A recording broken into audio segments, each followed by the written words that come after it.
जिंदगी में उतार चढ़ाव हर किसी के साथ आते हैं, किसी के पहले किसी के बाद में। यह सब हमारे द्वारा किए हुए कर्मों का फल होता है। आज के इस वीडियो में दो ऐसी कहानियां बिल्कुल सच्चाई पर आधारित हैं, जिनका टाइटल कर्मों का फल है, जो आंखों देखी और कानों सुनी हुई है। इसलिए हमेशा कर्म सोच समझकर करो, क्योंकि उनका फल हमें अवश्य भुगतना पड़ेगा। यह एक कड़वी सच्चाई है। टाइटल कर्मों का फल। कर्मों का फल सबको भुगतना पड़ता है। सिमरन बहुत सुंदर लड़की थी। वह जब कॉलेज में पढ़ती थी, हर लड़का उसका दीवाना था। देखने में बहुत सुंदर तो थी ही, साथ में उसका पहनवा और बोलने का जो तौर तरीका था वह सबसे अलग था। इसलिए वह सबकी आंखों का तारा थी और कॉलेज के टीचर भी पसंद करते थे। कईयों की पढ़ने में भी बहुत अच्छी थी, पर वह अंदर से बहुत चालाक लड़की थी। रवि नाम का एक उसी के कॉलेज का लड़का उसको बहुत प्यार करता था। वह भी पढ़ने और देखने में बहुत स्मार्ट था। दोनों एक दूसरे को देख के स्माइल करते थे और धीरे धीरे दोनों की बातें होने लगी और सबसे छुपकर बैठकर घंटों बातें करते थे। लड़के को लगा शायद यह भी मुझे बेहद प्यार करती है और मेरे साथ शादी कर लेगी। पर सिमरन काफी चालाक लड़की थी। वह सिर्फ उसको अपना टाइम पास समझती थी। ऐसे करते करते कॉलेज के 5 साल निकल गए और एक दिन सिमरन रवि को बिना बताए कॉलेज छोड़कर चली गई। रवि उसको अपनी जान से भी ज्यादा प्यार करता था। यह बात आज से 26 साल पहले की है। तब मोबाइल नहीं होते थे कि रवि को उसके बारे कुछ पता नहीं, वह क्यों बिना बताए चली गई। सिमरन 2 महीने के बाद अपने फाइनल ईयर के एग्जाम देने जब वह कॉलेज पहुंची तो उसके तो हाथों में लाल चूड़ा और मांग में सिंदूर भरा हुआ था। रवि यह सब देखकर सदमे में आ गया और मरने तक की सोच ली। बस एक ही बात दिमाग में बैठ गई कि मेरे साथ ऐसा क्यों किया। मेरे में ऐसी कौन सी कमी थी जो उसने मेरे साथ धोखा किया। पर सिमरन की दोस्त को पता था कि वह सच्चा प्यार नहीं करती, क्योंकि वह जानती थी कि रवि बहुत गरीब घर से हैं। ऐसे गरीब लड़के से वह शादी नहीं कर सकती। रवि तो उसके लिए टाइम पास था। जब सिमरन की दोस्त रिया से यह बात पता चली तो उसको और ज्यादा दुख हुआ कि मेरे साथ क्यों घंटों बैठकर बातें करती थी। इस बुरे हालात से निकालने के लिए रवि की बहन ने अपने भाई को बहुत मुश्किल से संभाला और एक लड़की देखकर शादी करवा दी रवि की, ताकि उसको भूल जाए और अपनी नई जिंदगी शुरू करें। अब सिमरन की शादी को 25 साल बीत गए और पता ही नहीं चला कब समय निकल गया। सिमरन के पास और 2 बच्चे थे। सिमरन की बेटी जिस कॉलेज में पढ़ती थी उसको एक लड़के से प्यार हो गया और जिद करने लगी कि शादी करूंगी तो इसी लड़के से करूंगी, वरना सारी जिंदगी कुंवारी बैठी रहूंगी। आखिरकार सिमरन को अपनी बेटी की जिद के आगे झुकना पड़ा और लड़के के माँ बाप से मिलने के लिए समय रखा। जब सिमरन लड़के के बाप से मिली तो उसके पैरों के नीचे की जमीन सरक गई, क्योंकि वह लड़का रवि का बेटा ही निकला। और अब सिमरन इस सदमे को सहन नहीं कर पाई कि यह आज क्या देखने को मिला मुझे, जो मुझे कभी याद भी नहीं था।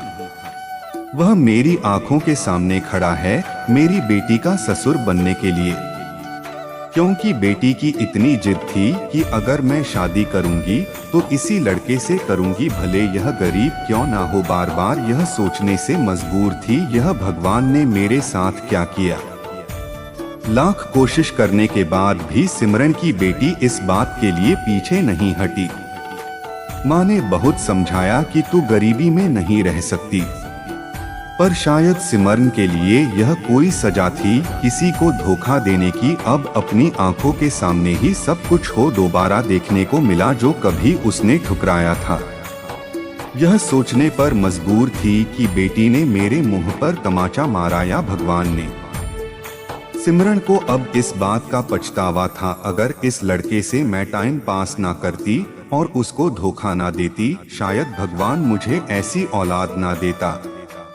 इसलिए जो भी करो सोच समझकर करो, भगवान हमारे हर कर्म को लिख रहा है और हमें साथ साथ प्रसाद के रूप में वापस भी दे देता है। कहानी से शिक्षा, हम चालाकी इंसान से कर सकते हैं पर भगवान से नहीं। भगवान हमारे बुरे कर्मों की सजा यही हमें इसी जन्म में दे देता है। कर्मों का फल। सकेन कहानी, कभी कभी इंसान अपने आप को इतना चालाक समझ लेता है कि उसको लगता है कि शायद मेरे जैसा समझदार और दिमाग वाला कोई व्यक्ति नहीं है, पर मेरा यह मानना है कि भगवान इंसान को अगर दिमाग देता है, अच्छे लोगों को अच्छे काम करने के लिए देता है, इसका मतलब यह नहीं कि आप अगर बुद्धिमान हो तो किसी और को बर्बाद करने पर तुल जाओ। राम मेहर बहुत ही बुद्धिमान और चालाक व्यक्ति था। गांव के लोग हर बात पर फैसला करने के लिए सबसे पहले उसको ही बुलाते थे। वह जो फैसला सुना देता लोगों को वही मंजूर था।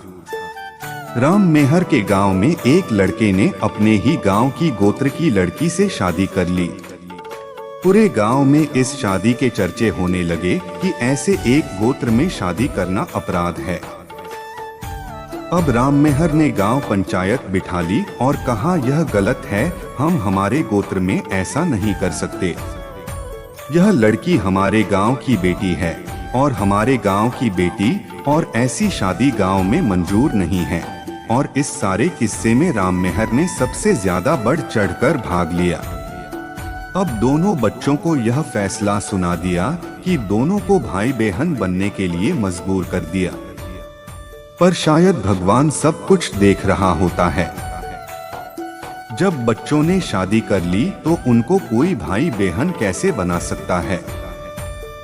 इससे बड़ा कोई अपराध नहीं हो सकता। दोनों बच्चे गांव से निकाल दिए गए। अब तुम दोनों शादी करके इस गांव में नहीं रह सकते, क्योंकि यह लड़की हमारी बेटी है और हम अपनी बेटी को अपने गांव की बहू बनाकर नहीं रख सकते। चलो जो भी हुआ, पंचायत का फैसला दोनों बच्चों ने माना और वह गांव छोड़कर कहीं और रहने लग गए। ऐसे करते करते समय बीत गया। कुछ साल बाद राम मेहर की बेटी जवान हुई और उसकी बेटी ने किसी लड़के से लव मैरिज कर ली और यही कहानी फिर से दोहराई गई। उसकी लड़की ने भी गोत्र सब कुछ भूलकर सिर्फ अपने प्यार को देखा और किसी की परवाह किए बगैर अपनी मर्जी से शादी कर ली। पूरा गांव में अब राम मेहर की बेटी की शादी के चर्चे थे कि जो राम मेहर पंचायत में इतना बोलता था इनको बहन भाई बनाओ, उसकी बेटी ने उसकी आंखों के सामने यह सब कुछ फिर से दोहरा दिया। अब बेटी अपने ही गोत्र में शादी करके बैठ गई। राम मेहर अब किसी को मुंह दिखाने लायक नहीं था। आखिरकार यह बात उस लड़की तक भी पहुंच गई जिसको राम मेहर ने भाई बहन बनने के लिए मजबूर किया था। लड़की के मुंह से बस यही शब्द निकले कि भगवान के घर देर है अंधेर नहीं है। वह हर इंसान को उसके बुरे कर्मों का हिसाब किताब यही कर देता है और आज मेरे को इंसाफ मिला है। जब राम मेहर ने गांव में मेरे लिए पंचायत बिठाई थी तो मेरी आंखें ही नहीं मेरी आत्मा भी रोई थी। शायद इसी बुरी हाय का नतीजा है कि राम मेहर के घर ऐसी बेटी पैदा हुई कि उसने पूरे समाज के सामने राम मेहर की इज्जत मिट्टी में मिला दी। इसलिए कुछ भी बोलने करने से पहले एक बार अपनी तरफ भी देख लो कि हो सकता आने वाले टाइम में हमारी औलाद हमारे साथ पता नहीं क्या कर दे। अरे भगवान हमें ही नीचा देखने के लिए मजबूर कर दे। कभी भी अपने आप को आप चाहे कितने भी बुद्धिमान इंसान हो पर भगवान किसी को अपने से ऊपर नहीं होने देता। टाइटल आत्मसम्मान। एक भिखारी एक स्टेशन पर पेंसिलों से भरा कटोरा लेकर बैठा हुआ था और उनको बेचने के लिए लोगों को आग्रह कर रहा था। तभी एक युवा अधिकारी उधर से गुजरा और उसने कटोरे में $1 डाल दिया, लेकिन उसमें कोई पेंसिल नहीं ली। उसके बाद वह ट्रेन में बैठ गया। डिब्बे का दरवाजा बंद ही होने वाला था कि अधिकारी एकाएक ट्रेन से उतरकर भिखारी के पास लौटा और कुछ पैसे उठाकर बोला, मैं कुछ पेंसिलें ले लूंगा।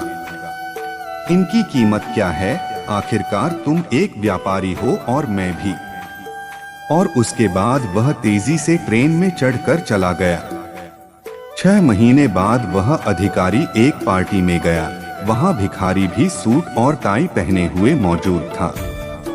भिखारी ने उस अधिकारी को पहचान लिया। वह उसके पास जाकर बोला, आप शायद मुझे नहीं पहचान रहे हो, लेकिन मैं आपको पहचानता हूँ। भिखारी ने उसके साथ 6 महीने पहले घटी घटना का जिक्र किया और अधिकारी ने कहा, तुम्हारे याद दिलाने पर मुझे याद आ रहा है कि तुम भीख मांग रहे थे, पर अब तुम यहाँ सूट और टाई में क्या कर रहे हो? भिखारी ने जवाब दिया, आपको शायद मालूम नहीं कि आपने मेरे लिए उस दिन क्या किया। मुझे दान देने के बजाय आप मेरे साथ सम्मान के साथ पेश आए। आपने कटोरे से पेंसिलें उठाकर कहा, इनकी कीमत क्या है? आखिरकार तुम एक व्यापारी हो और मैं भी। आपके जाने के बाद मैंने सोचा, मैं यहाँ क्या कर रहा हूँ? भीख क्यों मांग रहा हूँ? मैंने अपनी जिंदगी को संवारने के लिए कुछ अच्छा काम करने का फैसला लिया और उस दिन के बाद मैंने अपना झोला उठाया और काम करने लगा। और आज आपके एक शब्द की वजह आज मैं यहाँ मौजूद हूँ। मुझे मेरा सम्मान लौटाने के लिए मैं आपको धन्यवाद देता हूँ। उस घटना ने मेरा जीवन बदल दिया। कहानी से शिक्षा, भिखारी की जिंदगी में उसके द्वारा बोले गए शब्दों से बदलाव आया और उसका आत्मसम्मान जाग गया और उसके साथ ही उसकी कार्यक्षमता भी बढ़ गई। हमारी जिंदगी में आत्मसम्मान इसी तरह का जादुई असर डालता है। पता नहीं कब किसी अनजान व्यक्ति की सलाह और शब्द काम आ जाते हैं। टाइटल, बच्चों की परवरिश। एक चोर को सजा देते समय जज ने उससे पूछा कि क्या तुम अपनी सफाई में उसे कुछ कहना चाहते हो? उस आदमी ने जवाब दिया, जी हुजूर, मेहरबानी करके मेरे माँ बाप को भी सजा दीजिए। जज ने पूछा, क्यों? चोर ने जवाब दिया, जब मैं छोटा बच्चा था तो मैंने स्कूल से पहली बार पेन चुरा कर लाया था, तब मेरे माँ बाप ने जानबूझकर नजरअंदाज किया था। उसके बाद मैं स्कूल और पड़ोसियों घरों से एक के बाद एक चीजें चुराता रहा और चोरी करना मेरी आदत बन गई। अगर मेरी पहली गलती पर मेरे माँ बाप मुझे ऐसा करने से रोकते तो आज मैं कटघरे में खड़ा नहीं होता। पर सवाल यह पैदा होता है कि क्या माँ बाप को बच्चों को गलत काम करने का चुनाव करने का मौका देना अच्छी बात है? पेंसिल चुराने से लेकर मेरे माँ बाप को यह सारी बातें मालूम थीं, पर उन्होंने मुझे कभी रोका नहीं, इसलिए मेरे साथ उन्हें भी जेल जाना चाहिए। वह बच्चा सही कह रहा था। हालांकि इन बातों से वह अपनी जिम्मेदारी से बरी नहीं होता, पर सवाल यह पैदा होता है, क्या माँ बाप ने सही काम किया? बच्चों को मन मुताबिक काम करने की अनुमति देना अच्छी बात है, पर सही रास्ता दिखाएं बिना चुनाव करने की छूट देना उनकी तबाही की वजह भी बन सकता है। शरीर और मन को पूरी तैयारी, त्याग और अनुशासन से ही संभव है। कहानी से शिक्षा, अपने बच्चों की गलतियों को नजरअंदाज ना करो। बचपन के बुरे संस्कार आने वाले कल तक बहुत बड़ी सजा बन सकती है। तो दोस्तों, आप लोगों को ये कहानी कैसा लगा कमेंट में जरूर से लिखें और चैनल को भी सब्सक्राइब करना ना भूले। धन्यवाद।